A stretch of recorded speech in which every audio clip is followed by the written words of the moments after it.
This is Democracy Now!, democracynow.org, The War and Peace Report. I'm Amy Goodman. And I'm Juan Gonzalez. Welcome to all of our listeners and viewers around the country and around the world. Nepal's army chief has warned the death toll from Saturday's devastating 7.8 magnitude earthquake could reach 15,000. The toll has topped 6,200, with almost double that number injured. It's the worst natural disaster to hit the country in more than 80 years. According to the United Nations, over 500,000 homes and 16,000 schools have been damaged or destroyed. At least 2 million people will need shelter, water, food, and medicine for months to come. The quake triggered avalanches on Mount Everest, where 18 climbers were killed, including 3 Americans. Landslides have reportedly engulfed roads and stalled arrival of aid to remote mountain hamlets in dire need of assistance. This is earthquake survivor Shim Bhakta Katel. Our all properties are lost due to earthquake. Our paddy, our animals, our clothes, all are lost, but our government is not providing any help to us. On Tuesday, Nepali Prime Minister Sushil Koirala announced a 3-day period of national mourning. Thousands of survivors slept in tents this week rather than risk returning to damaged homes susceptible to collapsing in an aftershock. The World Food Programme warns 1.4 million people require emergency food assistance, and the United Nations estimates 1.3 million children are in urgent need of humanitarian aid. The quake opened massive rifts in roads and destroyed historic structures, including the 19th century Dharahara Tower in the capital Kathmandu, which was packed with sightseers when it collapsed. The UNESCO World Heritage Site, Bhaktapur Dubar Square, and its ancient temple, Vatsala Devi Temple, was also badly damaged. Some estimates suggest the cost of long-term reconstruction will exceed $5 billion, or around 20% of the country's entire GDP. Meanwhile, the Nepali government has come under criticism for its lack of disaster preparedness. Every January, Nepal marks National Earthquake Safety Day to commemorate the calamitous quake that leveled Kathmandu in 1934. This year, the Nepali Times marked the day with an editorial warning it was only a matter of time until the next big one hit. The editorial was called "A Natural Disaster: Earthquakes Don't Kill People, Weak Houses and Bad Planning Do." Well, for more, we go directly to the capital of Nepal, Kathmandu, where we're joined by the editor of the Nepali Times, Kunda Dixit. Today's paper has 4-month-old survivor Sanita Wal on its cover. Dixit recently wrote an article for the New York Times called "A View of Kathmandu After the Earthquake." He's been tweeting about the earthquake all week. You can go to his updates on Twitter at Kunda Dixit. Kunda Dixit, welcome to Democracy Now! Talk about where you were when the earthquake hit. Well, we were on a staff retreat with our reporters up on a hilltop overlooking Kathmandu. And while we were descending, all of a sudden there was this mighty jolt. It felt as if the whole mountain had moved, and we were almost thrown off our feet. And I knew it was the big earthquake that we had all been warning about, writing about. And my eyes turned down to the city below and couldn't believe our eyes as the whole city just was engulfed in this brown, yellow dust, as if there was a dust storm in it. And then the city just disappeared. And we really feared the worst. We thought Kathmandu had been completely destroyed. But as we got down to the city in the car about 2 or 3 hours later, we found out that it wasn't as bad as we expected, and the news started filtering in from the rest of the country. And what about the situation in the rest of the country? Was the capital the worst hit, or have all the extent of the damage in other parts of the country been assessed yet? Well, we had all been talking in, apocalyptic terms about what Kathmandu would go through if there was an 8 magnitude earthquake.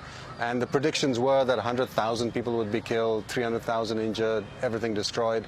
Well, it turned out that Kathmandu came out relatively unscathed. It was definitely not as bad as we had feared. About 1,300 people are dead, but 80% of the buildings are standing. As you remarked, the historic core of the city has been destroyed, the cultural monuments, but those can be rebuilt. I think what is coming through now is that we have completely underestimated what is happening in the rest of the country, up in the mountains, in these remote villages where settlements are scattered across the Himalayas. There are these photographs and images and videos of entire villages completely destroyed, some just wiped off the map with landslides or avalanches. And tremendous need of the people there for medicines, for shelter, for food, which, I think it just overwhelmed a government that is politically unstable and economically weak. So talk about exactly what is happening right now in Kathmandu. UNICEF spokesperson Christophe Boulierac said up to 1 million children require urgent aid. This is what he said. Think that nearly 1 million children are affected by the earthquake and are in need of emergency assistance. Usually in these situations, such as in Haiti in 2010, there are lots of surgery which is required for children who are maimed, who lost part of one leg or an arm. So these are really pathologies typical that we find during situations of earthquake that needs urgent surgery. So, Kunda Dixit, can you respond to this horrific figure, 6,200 people dead and counting, and the special impact on children right now? You talk about a weak government. What has to happen internally and outside Nepal? I think, first of all, we need to get our logistics right. To reach these settlements, there's just no other way except helicopters. The Nepal Army has only 5, only one of them a heavy lift helicopter. India has sent in 6 helicopters, but we need 100. You have to go almost house to house to take tents and medicines and food because people live so spread out across the mountains, and that's the first thing, logistics. And I think it's already too late in many cases to get the helicopters out there. Luckily today we had very good weather, but for the last 4 or 5 days it's been thunderstorms, overcast, rain, and this has actually disrupted a lot of the flights. Hopefully from tomorrow the weather will get better, but we need those choppers. Secondly, I think it's coordination. Coordination not just within Nepal between various government ministries and army, police and all that, but also coordinating the interface between the foreign aid coming in and the delivery out to where it's needed the most. There are flights with relief flights from India, China, Europe, America, Australia, all flying in. The airport is jam-packed, it's congested. Even the relief material has to wait for hours and sometimes days to get unloaded off planes. So it's a bottleneck here in Kathmandu, but then the material that they've brought is needed very, very urgently.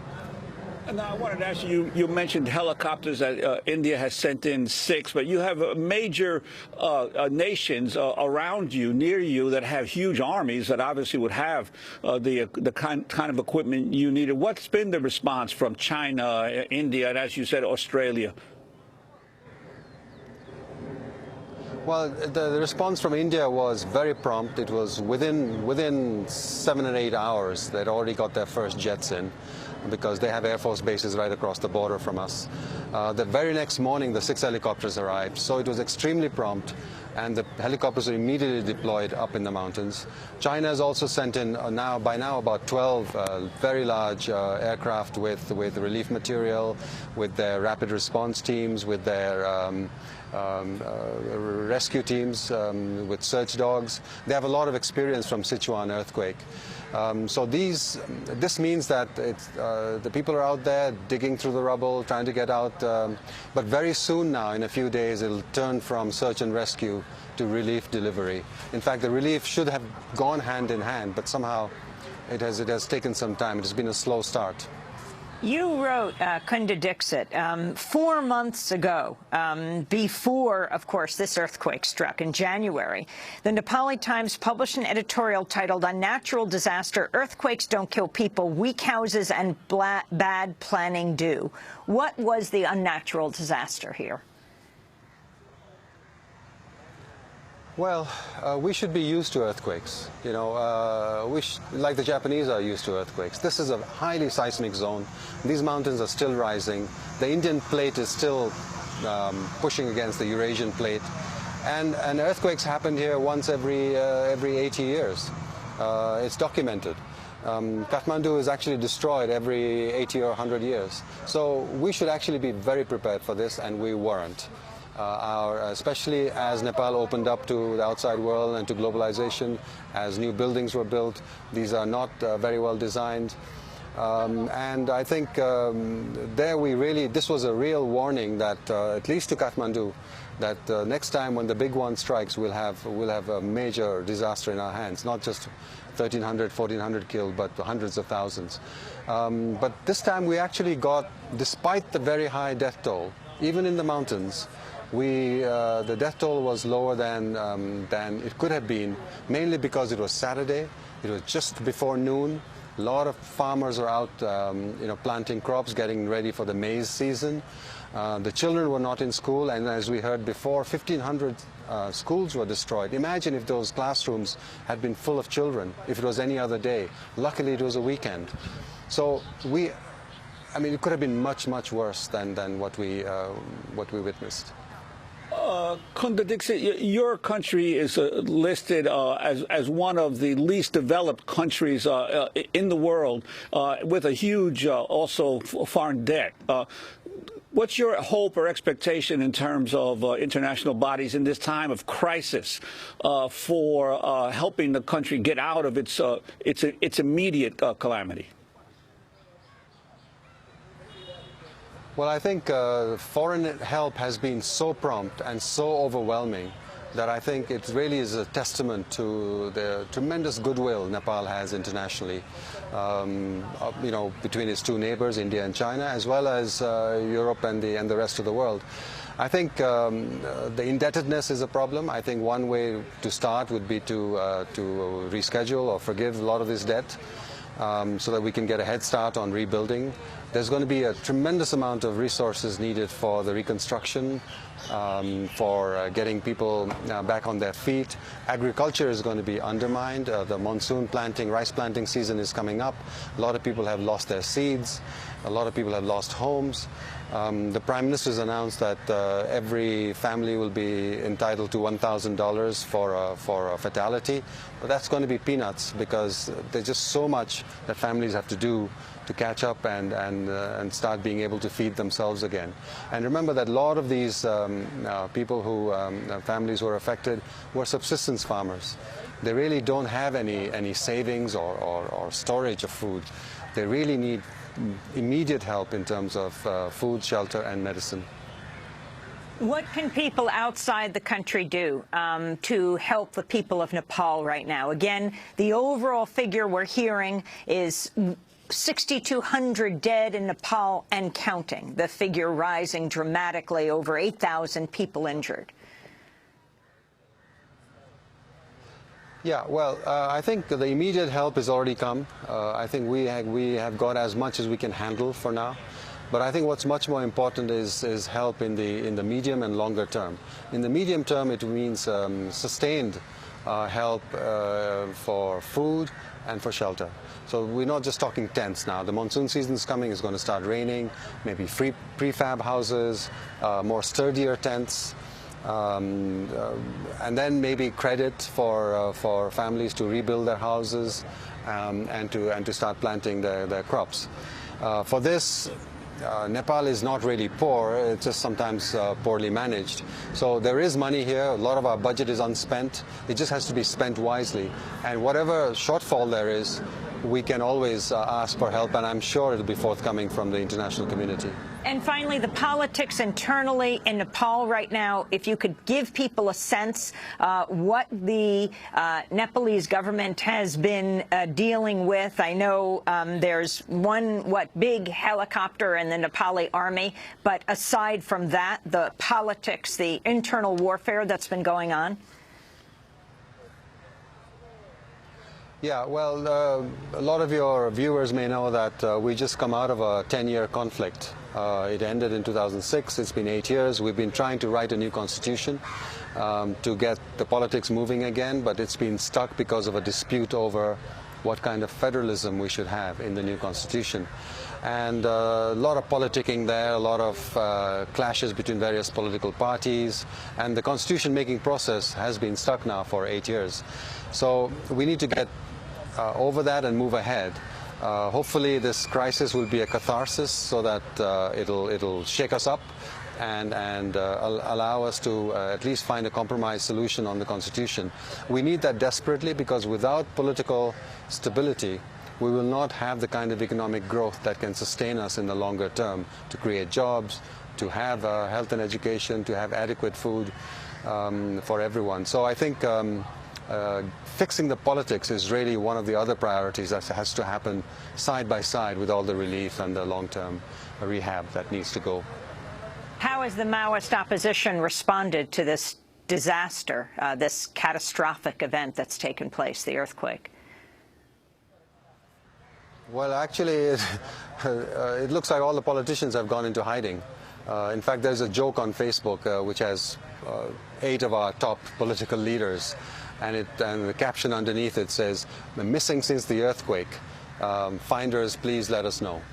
So these are our top political figures, and really they haven't really made an appearance. They seem to be really scared that the people blame them for not providing enough adequate relief and help, and for dragging the political instability for so long, which has led to this, slow response to the crisis. Thank you so much. According to the Wall Street Journal, the spokesperson for Nepal's Maoists, Dinanath Sharma, castigated the Nepali Prime Minister for moving too slowly to help people affected by the quake and for showing insensitive attitude at this time of great national loss.